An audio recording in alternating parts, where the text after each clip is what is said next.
morning of December 7th, 1941, began like any other peaceful Sunday at Pearl Harbor. Sailors aboard the USS Arizona were preparing for breakfast, their thoughts far from war as they gazed across the tranquil waters of Oahu's harbor. Lieutenant Commander Samuel Fuqua was reviewing duty rosters when the first thunderous explosions shattered the Hawaiian dawn, forever changing the course of world history. High above the unsuspecting naval base, Commander Mitsuo Fukuda appeared through the cockpit of his Nakajima B-5N Cape bomber, leading a formation of 183 Japanese aircraft toward their target.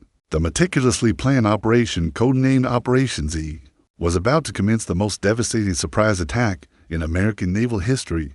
Fukuda's voice crackled through his radio as he transmitted the fateful words Tora, Tora, Tora, signaling that complete surprise had been achieved. The attack had been months in the making, orchestrated by Admiral Isoroku Yamamoto, who understood that Japan's only hope of victory against the United States lay in crippling the Pacific Fleet before America could fully mobilize its industrial might. According to historical accounts from the Naval History and Heritage Command, Yamamoto had studied at Harvard University and served as a naval attaché in Washington, giving him intimate knowledge of American capabilities and resolve. As the first wave of attackers descended upon Battleship Row, chaos erupted across the harbor. The USS Oklahoma, moored alongside Ford Island, became an immediate target for Japanese torpedo bombers. Ensign Francis Flaherty and Seaman First Class James Ward fought desperately to save their shipmates as the massive battleship began listing heavily to port. The Oklahoma would eventually capsize, trapping over 400 sailors beneath its hull. Nearby, the USS West Virginia absorbed multiple torpedo hits, its massive bulk settling into the harbor's muddy bottom. Captain Mervyn Benyon, mortally wounded by shrapnel, continued commanding his ship until his final breath, embodying the courage that would define America's response to this act of aggression. The battleship's crew fought valiantly to prevent complete destruction, their efforts saving hundreds of lives as they organized damage control and evacuation procedures. The most devastating blow came when Japanese bombers targeted the USS Arizona. At approximately 8:06 that morning, a modified 16-inch naval shell, dropped from high altitude, penetrated the forward magazine of the mighty battleship.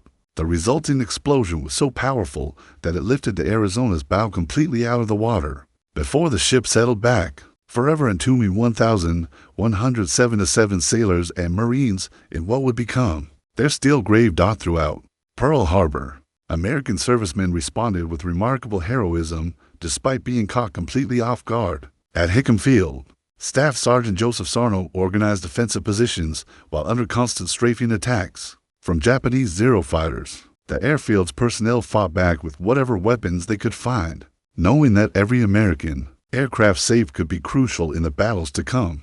The Japanese attackers pressed their advantage with ruthless efficiency. Dive bombers targeted the repair facilities, fuel tanks, and administrative buildings, while fighter aircraft strafed anything that moved. The careful planning showed in every aspect of the assault, from the precise timing of the torpedo attacks to the coordination between different aircraft types. As the first wave of attackers completed their runs and began withdrawing toward their carriers, the full scope of the disaster was becoming apparent.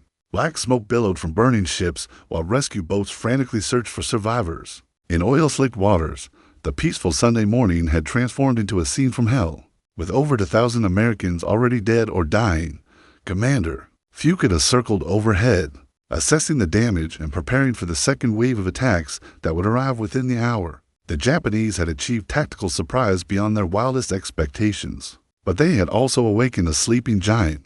The flames rising from Pearl Harbor would forge American resolve into an unbreakable weapon that would ultimately seal Japan's fate. The attack on Pearl Harbor had begun, and with it, America's entry into the Second World War became inevitable. As the smoke from the first devastating assault continued to rise above Pearl Harbor, a second wave of 170 Japanese aircraft approached from the north, led by Lieutenant Commander Shigekazu Shimazaki. This formation consisted primarily of dive bombers and fighters, their mission to complete the destruction begun an hour earlier. The element of surprise was gone, but American defenses remained largely ineffective against the well-coordinated assault. At Ford Island's Naval Air Station, Chief Aviation Ordnanceman John Finn had managed to reach an unmanned .50 caliber machine gun despite suffering multiple wounds from the first attack. Finn would spend the next 2.5 hours firing at Japanese aircraft, his determination becoming legendary among the survivors. His actions earned him the Medal of Honor, one of 15 awarded for heroism during the Pearl Harbor attack. The USS Nevada, the only battleship to get underway during the attack, became a prime target for the second wave.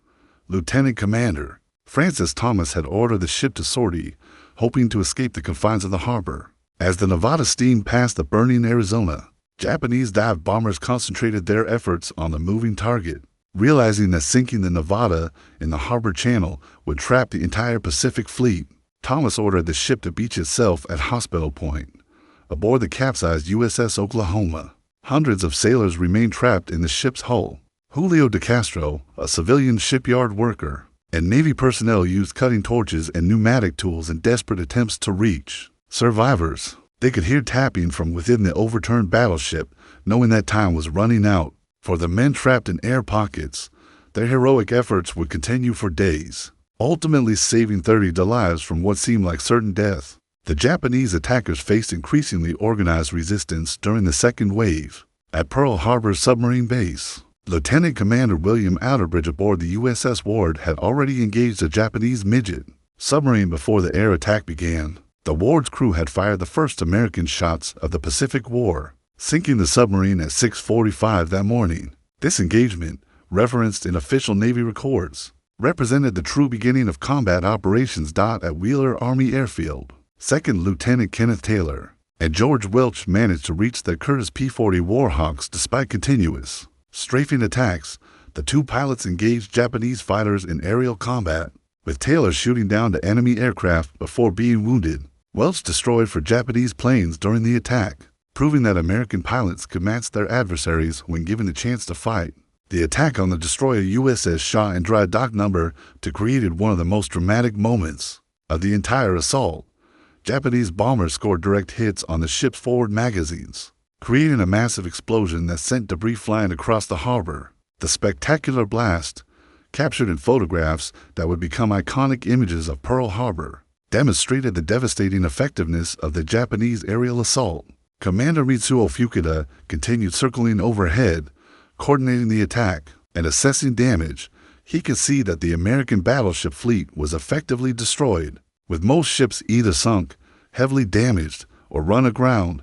However, he also noted that the harbor's fuel storage facilities and repair shops remained largely intact, an oversight that would prove crucial in America's eventual recovery. By 10 o'clock that morning, the last Japanese aircraft were departing Pearl Harbor, leaving behind a scene of unprecedented destruction. The attack had lasted less than 2 hours, but its impact would reverberate throughout the war.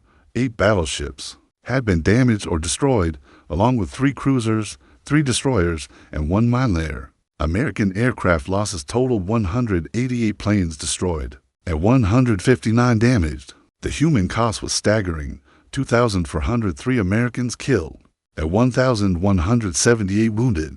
Japanese losses were minimal by comparison: 29 aircraft shot down, 5 midget submarines lost, and fewer than 100 personnel killed or captured.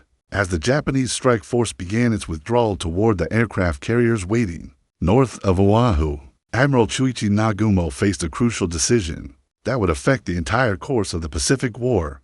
Aboard the Japanese aircraft carrier Akagi, Admiral Chuichi Nagumo stood on the bridge contemplating one of the most consequential decisions in naval history. His staff officers urged him to launch a third strike against Pearl Harbor, arguing that the fuel storage facilities, submarine base, and repair shops remained largely undamaged. Commander Minoru Genda, the brilliant tactical planner of the attack, pressed for additional raids to complete the destruction of America's Pacific naval capabilities. The debate aboard the flagship grew intense as damage reports arrived from returning pilots. Lieutenant Commander Shigeharu Murata, leader of the torpedo bomber squadrons, reported that while the battleship fleet was effectively eliminated, critical infrastructure targets had been largely spared. The massive fuel tank farms contained over 4.5 million barrels of oil, enough to power the Pacific Fleet for months. Their destruction would have crippled American operations far more than sinking additional ships. NAGUMO, however, was increasingly concerned about the location of America's aircraft carriers. Intelligence reports had indicated that the USS Enterprise and USS Lexington were at sea. Their exact positions unknown. The Saratoga was undergoing maintenance on the West Coast, but the fleet carriers represented a significant threat to his task force. The cautious admiral remembered the lessons of the Russo-Japanese War, where Admiral Togo had achieved decisive victory through careful preservation of his forces. Captain Kameto Kuroshima, operations officer for the combined fleet, had originally planned for the possibility of extended operations against Pearl Harbor. According to historical documents from the Japanese Naval War College, analyzed decades later, the third strike was considered essential for achieving Yamamoto's strategic objectives. However, the decision ultimately rested with Nagumo, whose primary responsibility was safeguarding the Kido Butai, Japan's most valuable naval asset. The returning Japanese pilots painted a picture of awakening American defenses. Petty Officer First Class Zenji 8 reported increasingly accurate anti-aircraft fire during the second wave, while several fighters had encountered American pilots who fought with surprising skill and determination. The element of surprise was gone, and each subsequent attack would face stronger resistance with potentially higher losses. At Kaneohe Naval Air Station on the windward side of Oahu, Chief Petty Officer John Finn continued manning his machine gun position despite wounds that should have incapacitated him. His sustained fire had already damaged several Japanese aircraft, demonstrating the growing effectiveness of American resistance. Similar scenes played out across Oahu, as American servicemen overcame their initial shock and began fighting back with whatever weapons they could find. Commander Fukuda, the attack leader, strongly advocated for the third strike during his debriefing aboard the Akagi. He argued that destroying Pearl Harbor's infrastructure would prevent American recovery and potentially force a negotiated peace. Fukuda had observed the harbor's repair facilities, dry docks, and fuel storage areas. Understanding their critical importance to sustain naval operations in the Pacific, the strategic implications of Nagumo's decision extended far beyond Pearl Harbor itself. Japanese war plans called for a defensive perimeter stretching from the Aleutian Islands to the Central Pacific, requiring time to fortify these positions before American counterattacks could develop. A third strike might have provided that time by crippling American logistics capabilities for months, rather than weeks. Weather conditions also influenced Nagumo's thinking. The North Pacific in December presented constant challenges for naval operations, and maintaining position north of Oahu exposed his task force to both enemy discovery and natural hazards. Submarine threats, though minimal in reality, loomed large in Japanese planning, particularly given their experience with American submarine operations during the preceding months of tension. As afternoon approached, Nagumo made his fateful decision. The Kido Butai would withdraw immediately, foregoing additional strikes against Pearl Harbor. The admiral prioritized preserving his aircraft carriers over achieving complete destruction of American facilities, a choice that would have profound consequences for the Pacific War's trajectory. At 1400 hours, the Japanese task force began its withdrawal toward the northwest, leaving behind a devastated but not completely crippled Pearl Harbor. The decision would later be criticized by Japanese naval strategists as a lost opportunity that allowed America to recover more quickly than anticipated. As Japanese aircraft disappeared over the horizon, Pearl Harbor transformed into a theater of desperate rescue operations and incredible heroism. The harbor's oil-slicked waters burned with intense fires, creating a hellscape where American sailors and civilians risked everything to save their comrades. These acts of courage would define the American response to the surprise attack and demonstrate the resilience that would carry the nation through for years of global warfare. Aboard the burning USS West Virginia, Mess Attendant Doris Miller faced a moment that would make him one of the first heroes of America's war. Miller, an African-American sailor from Texas who normally worked in the ship's galley, helped carry wounded sailors to safety before manning an anti-aircraft gun, a weapon he had never been trained to operate due to racial segregation policies. Miller fired at attacking Japanese aircraft until his ammunition was exhausted, later stating that he was simply doing what anyone would do in such circumstances. The USS Arizona presented the most horrific scene at Pearl Harbor. The battleship's forward magazines had exploded with such violence that the blast killed over 1,000 sailors instantly. However, heroic efforts continued throughout the day to rescue survivors from the water and from other sections of the ship. Radio man Glenn Lane organized rescue boats while under continuous threat from burning oil. and potential secondary explosions dot at Hospital Point, where the USS Nevada had beached itself to avoid blocking the harbor channel. Lieutenant Commander Francis Thomas continued directing damage control efforts despite severe injuries. The Nevada's crew fought fires that threatened to consume the entire ship, while simultaneously treating wounded shipmates and evacuating those unable to continue fighting.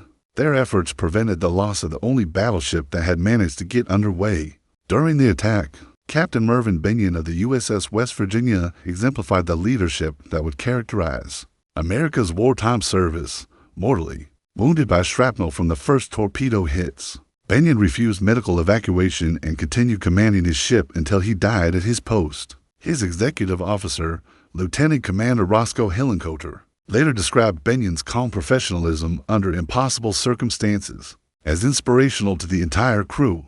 The rescue of survivors from the capsized USS Oklahoma required extraordinary courage and technical skill. Chief Carpenter John Arnold led cutting teams that worked for 36 hours straight, using pneumatic tools and burning equipment to reach trapped sailors. The work was extremely dangerous as shifting debris and rising water levels threatened both rescuers and survivors, according to official Navy records compiled after the attack. These efforts saved 32 men who would otherwise have perished in the overturned hull. At Ford Island's Naval Dispensary, Lieutenant Ruth Erickson became one of the first Navy nurses to treat combat casualties. In the Pacific War, working without adequate supplies or facilities, Erickson and her colleagues performed emergency surgery and provided critical care to hundreds of wounded sailors. Their impromptu hospital saved countless lives during the chaotic hours following the attack. Civilian workers at Pearl Harbor demonstrated remarkable courage throughout the crisis. Shipyard workers like Joe George volunteered for dangerous rescue missions, using their knowledge of ship construction to locate trapped survivors. These civilians worked alongside military personnel without regard for their own safety, embodying the unity that would characterize America's home front effort.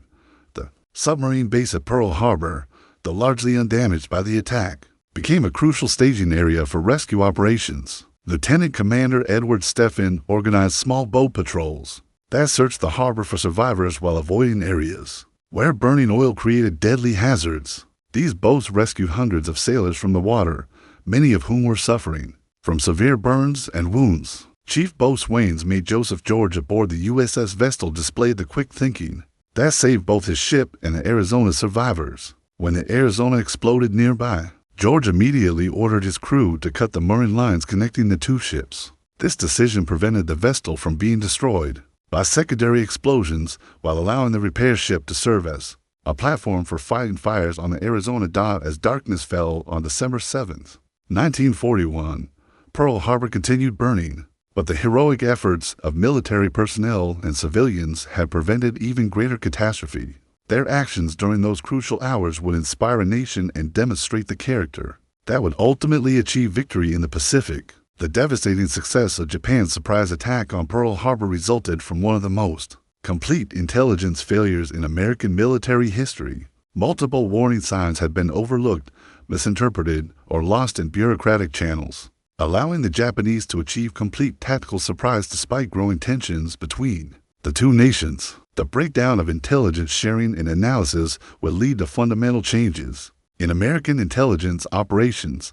Lieutenant General Walter Short, Commanding General of Hawaiian Department, had received numerous warnings about potential Japanese activities in the Pacific. However, these alerts focused primarily on sabotage threats from Hawaii's large Japanese-American population, rather than external attack. Short's interpretation of War Department instructions led him to implement measures designed to prevent sabotage, including concentrating aircraft at airfields where they could be better guarded, but became easier targets for aerial attack.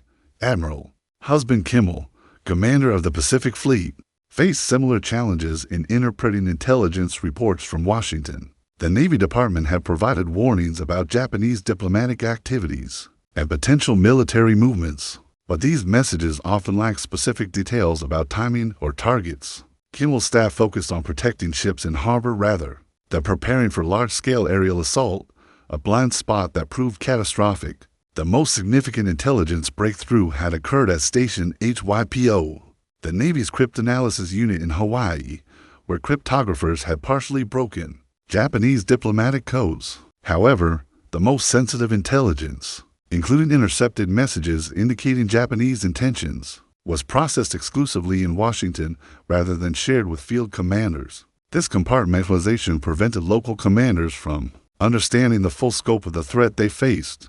Magic intelligence, derived from intercepted Japanese diplomatic communications, had revealed Japan's intention to break diplomatic relations with the United States. According to declassified documents from the National Security Agency analyzed years later, the final Japanese diplomatic message was decoded in Washington on the morning of December 7th, clearly indicating that war was imminent. However, this crucial intelligence never reached Pearl Harbor in time to affect defensive preparations. The radar detection of the incoming Japanese strike force represented perhaps the most tragic, missed opportunity of the entire intelligence. Failure at Opana Point. Private Joseph Lockard and Private George Elliott detected a large formation of aircraft approaching Oahu at 7:02 that morning. When they reported the contact to the information center at Fort Shafter, Lieutenant Kermit Tyler dismissed the reading, assuming the aircraft were American B-17 bombers, expected from California. Japanese intelligence gathering had been far more effective than American counterintelligence efforts. Consul General Nagao Okita and his staff, including intelligence officer Takeo Yoshikawa, had conducted detailed surveillance of Pearl Harbor for months preceding the attack. Yoshikawa, operating under diplomatic cover, had observed American naval routines, ship movements, and defensive preparations, providing Tokyo with accurate intelligence about target locations and timing. The failure to coordinate intelligence between different services created critical gaps in threat assessment. Army intelligence focused on ground-based threats, while Navy intelligence concentrated on maritime activities. Neither service adequately considered the possibility of a coordinated air-sea attack launched from aircraft carriers operating far from traditional shipping lanes. This compartmentalized thinking prevented development of comprehensive defensive strategies. Communication problems compounded the intelligence failures throughout the crisis. When the destroyer USS Ward engaged a Japanese midget submarine at 6:45 that morning, the report took over an hour to reach higher command levels. By the time Admiral Kimmel received confirmation of the submarine contact, Japanese aircraft were already over Pearl Harbor. Similar delays affected other warning reports, preventing coordinated defensive responses. The attack on Pearl Harbor revealed fundamental flaws in American intelligence doctrine that extended beyond simple procedural failures. The concept of strategic warning versus tactical warning had not been clearly defined, leading to confusion about what information should be shared with whom and when. Intelligence analysts in Washington possessed strategic insights about Japanese intentions, but failed to translate these into actionable tactical intelligence for field commanders. Colonel Rufus Bratton, chief of the Army's Far East Section, had recognized the significance of Japanese diplomatic intercepts and attempted to alert senior officials on the morning of December 7th. However, his efforts to locate key decision-makers, including Army Chief of Staff George Marshall, consumed precious time that might have been used to warn Pearl Harbor. Marshall's warning message to Hawaii was delayed by transmission problems and arrived after the attack had begun. The Pearl Harbor intelligence failure would fundamentally reshape American intelligence operations, leading to improved coordination between services and better procedures for sharing critical information with field commanders. In the immediate aftermath of the Pearl Harbor attack, the United States faced the monumental task of assessing damage, caring for casualties, and beginning the long process of recovery. The scene at Pearl Harbor on the evening of December 7, 1941, resembled a graveyard of American naval power, with burning ships and oil-slick waters bearing witness to the most devastating military defeat in the nation's history. President Franklin Delano Roosevelt received the first reports of the attack. While having lunch at the White House, Secretary of the Navy Frank Knox telephoned at approximately 13:55 Eastern Time with the shocking news that Pearl Harbor was under attack. Roosevelt's initial reaction was one of disbelief, followed quickly by the grim realization that America's entry into World War II had become inevitable. The president immediately began preparing for what he would later call a date which will live in infamy. The rescue and recovery operations at Pearl Harbor continued around the clock as military personnel and civilian workers struggled to save lives and assess the full extent of the damage. Captain Homer Wallen, Pearl Harbor's maintenance officer, organized salvage operations that would eventually refloat and repair several of the damaged battleships. His systematic approach to damage assessment and repair planning would prove crucial to the Pacific Fleet's eventual recovery.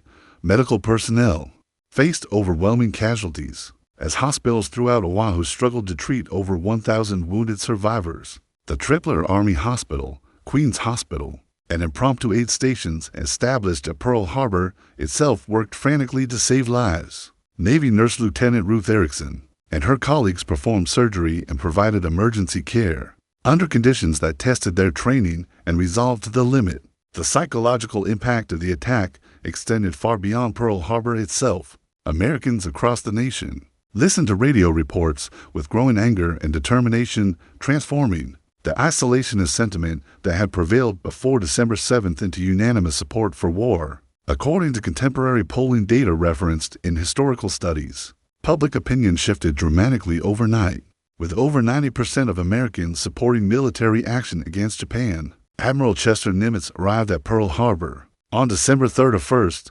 1941, to assume command of the Pacific Fleet from Admiral Kimmel, who had been relieved following the attack. Nimitz's first priority was assessing what remained of American naval power in the Pacific, while beginning the massive reconstruction effort required to mount offensive operations against Japan. His calm leadership and strategic vision would prove instrumental in America's eventual victory. The salvage operations at Pearl Harbor represented one of the most remarkable engineering achievements of the war. The USS Oklahoma, which had capsized with the loss of 415 crew members, required months of careful planning before righting operations could begin. The West Virginia and California, both sunk at their moorings, were pumped out and refloated through innovative techniques developed specifically for these operations. Intelligence gathering intensified dramatically following the attack as American codebreakers worked to understand Japanese capabilities and intentions. The lessons learned from the Pearl Harbor intelligence failure led to improved coordination between Army and Navy intelligence services, ultimately contributing to crucial victories, like the Battle of Midway 6 months later. The industrial response to Pearl Harbor was immediate and overwhelming. Shipyards, aircraft factories, and munitions plants across America began expanding production capacity to replace losses and build the massive military force required for global warfare. The attack had galvanized American industrial might in ways that peacetime mobilization efforts had failed to achieve. Investigation into the Pearl Harbor attack began almost immediately, with multiple boards of inquiry examining the intelligence, failures, and command decisions that had contributed to the disaster. These investigations, while sometimes contentious, provided valuable lessons that improved American military effectiveness throughout the war. The human cost of Pearl Harbor was etched permanently into American memory through individual stories of heroism and sacrifice. The Medal of Honor recipients from December 7th, including Doris Miller, John Finn, and 14 others, represented the courage and determination that would characterize American military service throughout the Pacific War. By early 1942, Pearl Harbor was already beginning its transformation from a scene of devastation into the principal staging area for America's Pacific offensive. The attack that was meant to cripple American naval power had instead awakened a sleeping giant, whose industrial and military might would ultimately overwhelm the Japanese Empire. The attack on Pearl Harbor fundamentally altered the trajectory of World War II and established the framework for America's emergence as a global superpower. The date, which will live in infamy, became a defining moment in American history, transforming a reluctant nation into the arsenal of democracy and setting in motion events that would reshape the international order for generations to come.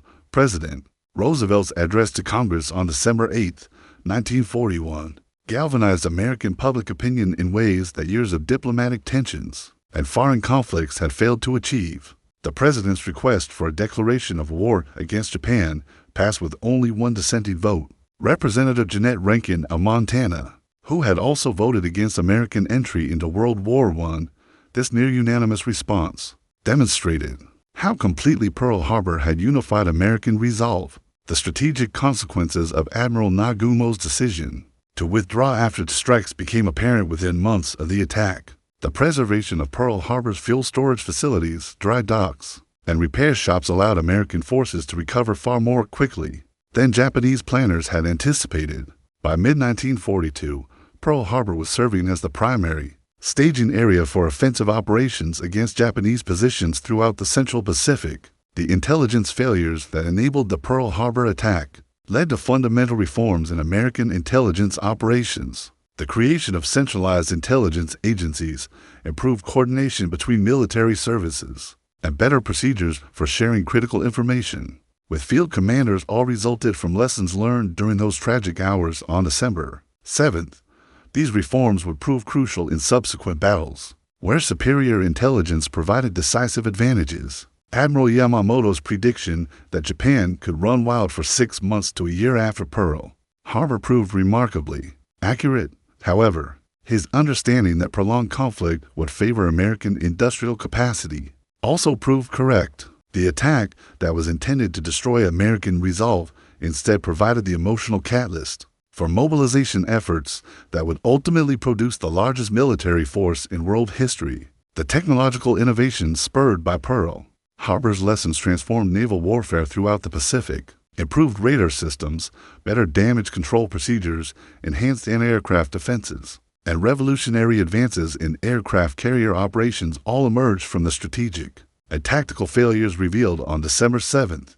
These innovations gave American forces crucial advantages in later battles against Japanese fleet units. The social impact of Pearl Harbor extended far beyond military considerations, fundamentally changing American society and its relationship with the world. The attack marked the end of American isolationism as a viable political position, establishing the precedent for sustained international engagement that would characterize American foreign policy throughout the Cold War and beyond. The heroism displayed during the Pearl Harbor attack, exemplified by figures like Doris Miller, John Finn, and Mervyn Bennion, became emblematic of American values and military tradition. These individual acts of courage under impossible circumstances provided inspiration for millions of Americans who would serve in combat throughout the war, establishing behavioral standards that define the greatest generation. Historical analysis of the Pearl Harbor attack has continued evolving as new documents become available and perspectives change. According to research conducted by the Naval History and Heritage Command over subsequent decades, the attack revealed both the vulnerabilities and strengths of American military institutions, providing lessons that influenced defense planning throughout the 20th century.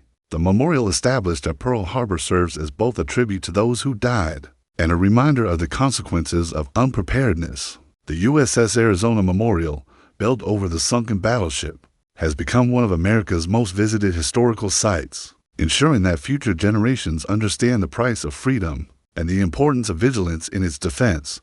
The attack on Pearl Harbor demonstrated that geographic isolation could no longer protect America from global conflicts, establishing the strategic rationale for forward defense and alliance systems that would characterize American grand strategy for decades. The lesson that threats must be addressed before they reach American shores became a fundamental principle of national security planning. Pearl Harbor's legacy ultimately lies not in the tactical success of the Japanese attack, but in the strategic awakening it produced in American society. The attack that was designed to prevent American interference in Japanese expansion instead created the conditions for total American victory in the Pacific War and the establishment of American global leadership that continues to influence international relations today. The flames that rose from Pearl Harbor on December 7, 1941, forged American resolve into an instrument of victory that would reshape the world.